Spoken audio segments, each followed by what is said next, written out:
खासमा दिने मान्छे को हो भने नि हाम्रो सुजित गौतम भन्ने एकजना दाइ हुनुहुन्छ। उहाँ एकदमै सहयोगी मान्छे, जसले तपाईँहरू जस्तो दुर्गम जिल्लाहरू हाम्रो यो जुन जिल्लाहरू छ नि दुर्गम जिल्लाहरू, यी जिल्लाहरूको चाहिँ आर्थिक अवस्था कमजोर भएका अनि त्यसपछि लगेर एकदमै पढ्न खोजिरहेका तपाईँहरू जस्तै बच्चाहरूको चाहिँ एकदमै उज्जवल भविष्यको कामना गरेर उहाँहरूले पठाइदिनु भएको यो झोला हो। अनि महारुद्र परिवार भन्ने पनि एउटा हाम्रो गुरु हुनुहुन्छ, खगेन्द्र गुरु भन्ने, उहाँहरू अनि सुजित गौतम सरहरूले चाहिँ तपाईँहरूलाई माया गरेर म मार्फत यहाँ पठाइदिनु भएको छ। अनि म मेरो विचारमा पढ्दै गर्दाखेरि मेरो ध्यान दिनु भएको छ अनि मलाई सुनिरहनु भएको छ, मलाई सुन्नु भएको छ है, एकदम राम्रोसँग सुन्नुहोस् न, मलाई म धेरै बोल्दिनँ। 2 मिनट। यस्तो समस्या हुन्छ कपी किताबहरू बोक्नको लागि, पेनहरू बोक्नको लागि चाहिँ यस्तो झोलाहरू हुँदैन थियो कि। अनि यो झोला किन्न सक्ने मेरो बुवा मम्मीको अवस्था थिएन तपाईँहरूको जस्तै के। अब कतिको त हुन पनि सक्छ, तर आजभन्दा धेरै पहिला के। अनि मेरो बुवा मम्मीले चाहिँ झोला किनेर दिन सक्ने अवस्था थिएन।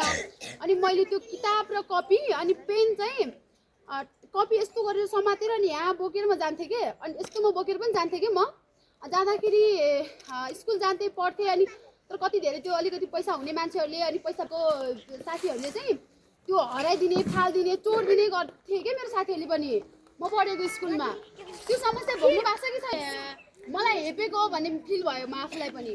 अनि त्यसपछि मैले सबैभन्दा पहिला त तपाईँहरू अलिकति भयो नि ड्रेस लगाएर आउनु भएको छ विद्यालयको यो अहिलेको अवस्थामा अलिकति भने चेन्ज त भएको छ नि है, ड्रेस लाउनु भएको छ अनि चिटिक्क पढ्न पनि सक्नु भएको छ। तर त्यति बेला त्यो पनि थिएन कि। अनि मसँग न झोला हुन्थ्यो न ड्रेसै हुन्थ्यो, यतिकै आउटुका लगाएर स्कुल जान्थेँ। अनि पढाउँदाखेरि सरले फेरि 5 कक्षासम्म पढ्दाखेरि म नाच्न पनि जान्दैन थिएँ फेरि। तपाईँहरूले अहिले त यो हाम्रो टिचरहरू पनि एकदम ट्यालेन्ट हुनुहुन्छ है, फेरि एकदम सिकाउन सक्ने, तपाईँहरूलाई बुझाउन सक्ने टिचरहरू हुनुहुन्छ है। उहाँहरूले चाहिँ गलत गर्नुभयो भने तपाईँहरूले खबरदारी गर्नुहोस् है शिक्षकहरूलाई। यदि मान्नु भएन नि मलाई भन्नुहोस् तपाईँहरूले है। मेरो सम्पर्कमा म कोही व्यक्तिको सम्पर्कमा बस्छु या तपाईँहरूको गुरुहरूसँग, तपाईँहरूको कोही अलिकति सिनियर दिदीबहिनीहरूसँग बस्छु, उहाँहरूले मलाई भन्नुहुन्छ, नजुग्नु पनि तपाईँहरू है। अनि मैले त्यो किताबहरू भएर स्कुल जाँदै गर्दाखेरि ल है मेरो जिल्लामा यस्तो समस्या छ, मेरो भाइ बहिनीहरूलाई यस्तो समस्या छ, खगेन्द्र सर अनि सुजित सर सहयोग गरिदिनु पर्यो भनेर उहाँहरूसँग मैले सहयोग मागेर तपाईँलाई यो झोला लिएर आएको। तपाईँहरू खुसी हुनुहुन्छ नि यो झोला पाउँदाखेरि? हुनुहुन्छ नि? छ कि छैन खुसी? छ है। यो झोलामा हेर्दाखेरि यस्तो छ, यो झोला एकदम बलियो पनि छ होइन, एकदम धेरै किताबहरू कपीहरू पनि अटाउँछ, एकदम सुरक्षित तरिकाले राख्नु होला, फोहोर भयो भने धुनु होला है।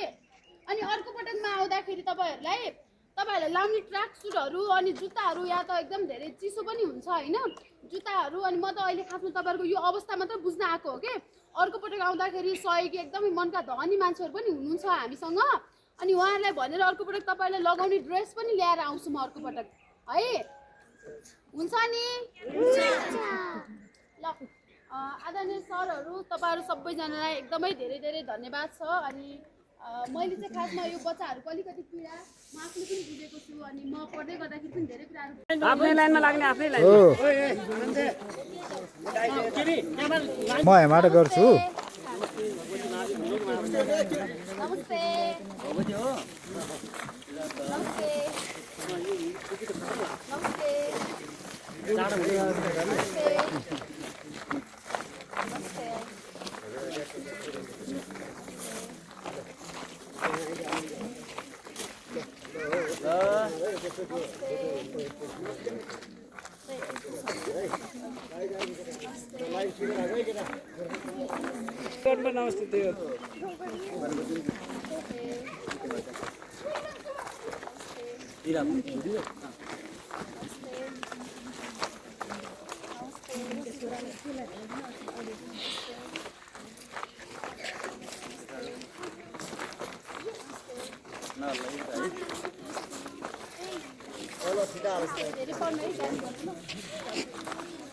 नमस्ते नमस्ते भाइ।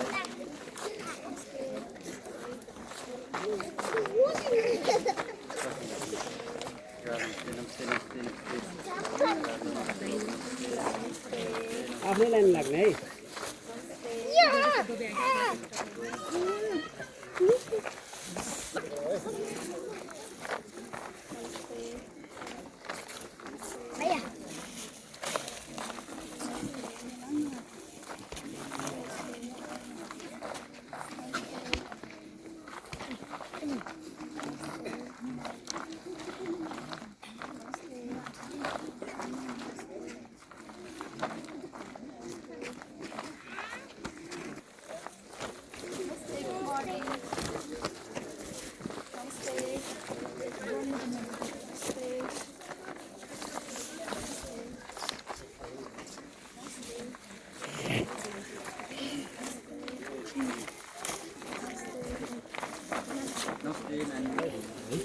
यता यता बाबु सीता लगाइदिनु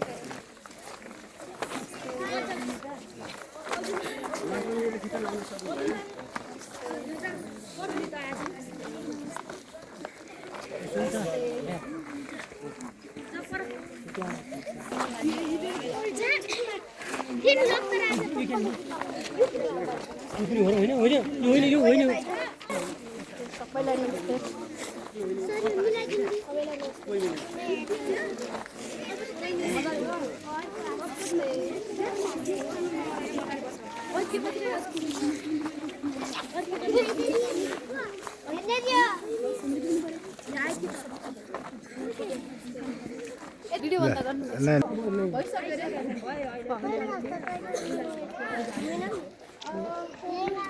अनि यो बच्चाहरूको एकदम चाहे कि मलाई के हो केही माथि छैन तर उहाँहरूको अभिभावकलाई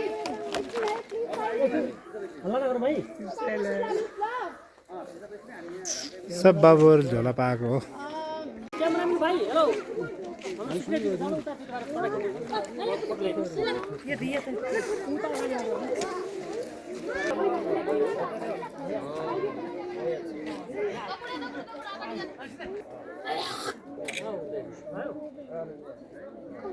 बाबु तेरो बाटो चाहिँ भयो अहिले अरू भिडियो बनाउँदा हाम्रो मोबाइलबाट म खोल्छु ल एक